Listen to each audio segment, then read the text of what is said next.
What's up, everybody? Welcome back to the 2300 Gear Jammer channel. This is video 5 for the junk Pinto, and if you're just tuning in, pause it right here, go back to, well, if you paused it you wouldn't see it. Alright, now you're caught up. What we're going to be doing today is we're going to hammer out this rear end. For the gear set that I'm using, it's a Yukon, and 456's cheapest thing you can get. Been using these things a long time, and anyway, the spool, same thing, cheapest thing that would ship overnight, so don't even know the brand. And this is actually one of the nicer parts. This is a strange pinion flange that's made to eliminate the Ford yokes that's on them.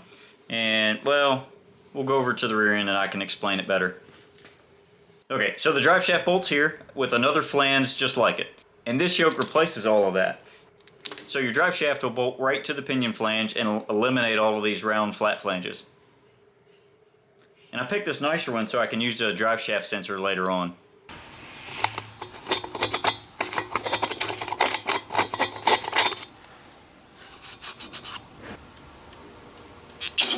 Fixed. It's going to be a long day.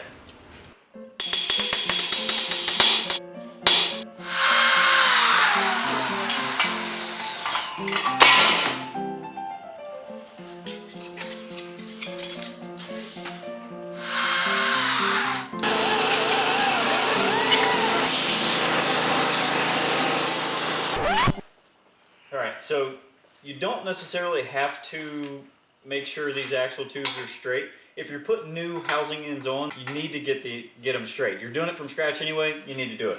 In this case, we're just using what we've got, but I've got the tools, so let's just check this housing and see how bad it is. And all you're trying to do is take this solid steel bar, run it all the way through, and any place that there's a bearing, you replace it with a bushing so that it's tight. And then the bushing on the end should line up with the housing end if it's straight.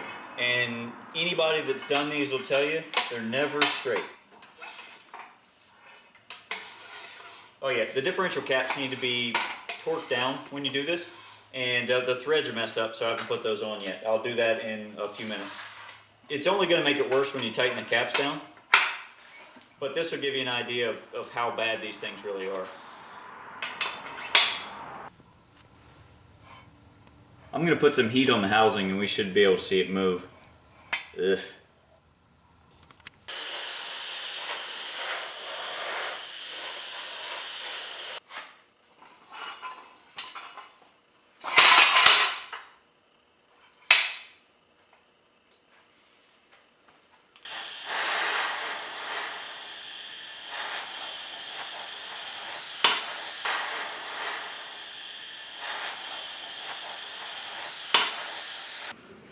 Alright, when you're putting a pinion together, there's a tool to check pinion depth with this shim.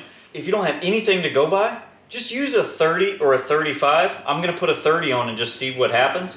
Put your bearing on, and you can reuse the old crush sleeve. This is something people say you can't do, but you really can. Reuse the crush sleeve. Other bearing goes on this way. Watch. Ha! I'm not trying to give all the secrets away. Ha! Ha! There you go. Now, pressed on. If you believe that, watch this. Magic!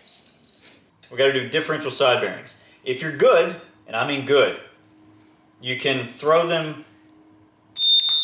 Hang on. Got it.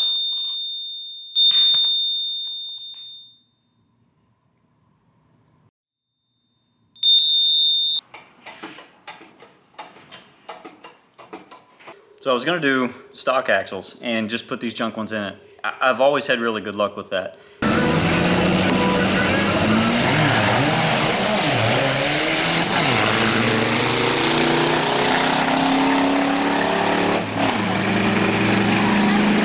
And, well, not always. There was once.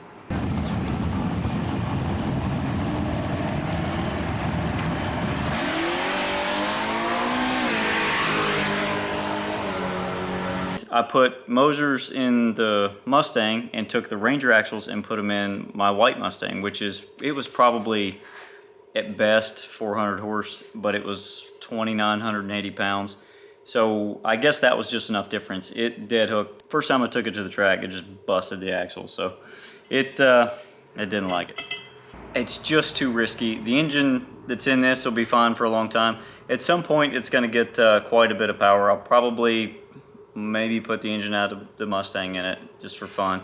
And I don't want to have to deal with building a rear end every time. So this will be one of the few examples that, for now, the rear end will be good to go for whatever we can throw at it at any point.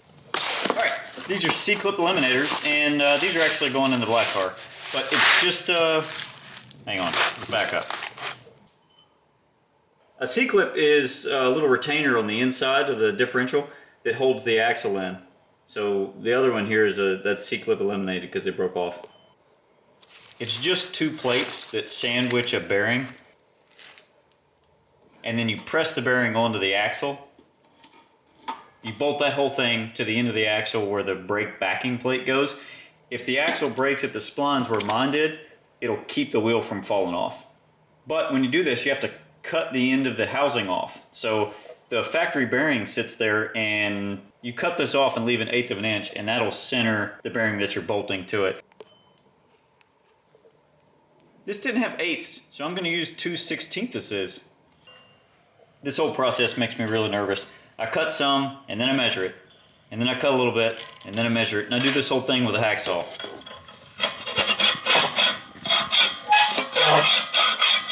Good to go. And then you take a file. Handle's hurting my hand.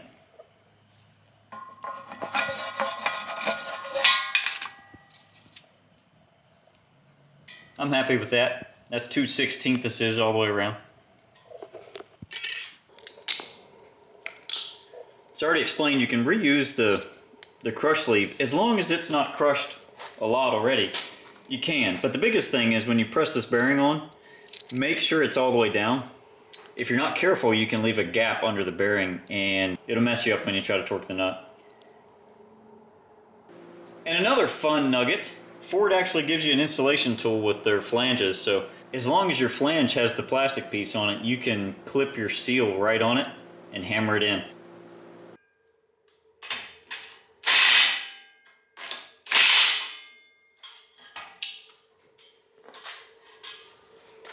I had a buddy at the dealership and we'd done piles of 8/8, so we used to make a guessing game out of what the backlash was. Backlash is the slop in between gears. So we used to try to guess what it was going to be based on nothing but sound. And you can get pretty darn close, and put your guesses in the comments before we get to the end.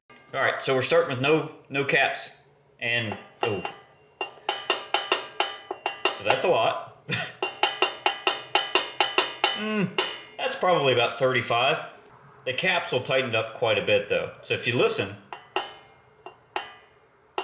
you can hear it kind of ring.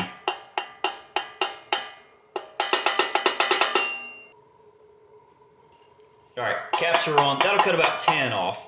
And that sounds right. That sounds like about 25. We want 8.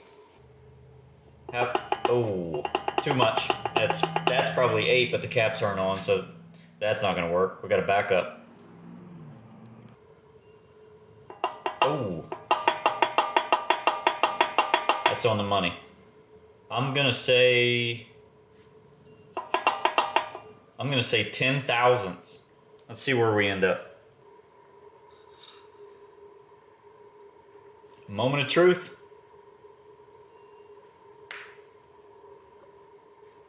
10! Oh no. Not 10. Son of a... 12. Whatever, that's a stupid game. Alright, here's another thing. Please don't put this much gear marking compound on when you do this. I had to do this just to get it to show up on camera. So this is awful. Please don't do what I did. This is not how it's supposed to go. If I have to pull this thing apart for any reason, I'm going to give it just a little bit thinner shim, and I'll tighten the backlash up to 8. And that'll make it better, but this will be fine. It won't matter for what we're doing. I'm gonna leave the axles out. I will put them in when I do the rear brakes. So that's about it for this one. All right, we got the rear end all put together.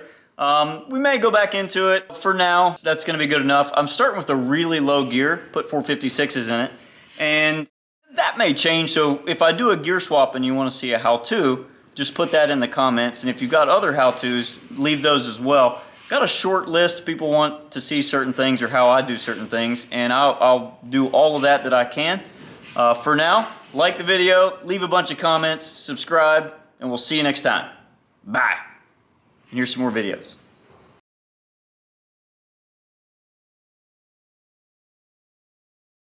Hit record. I'm recording.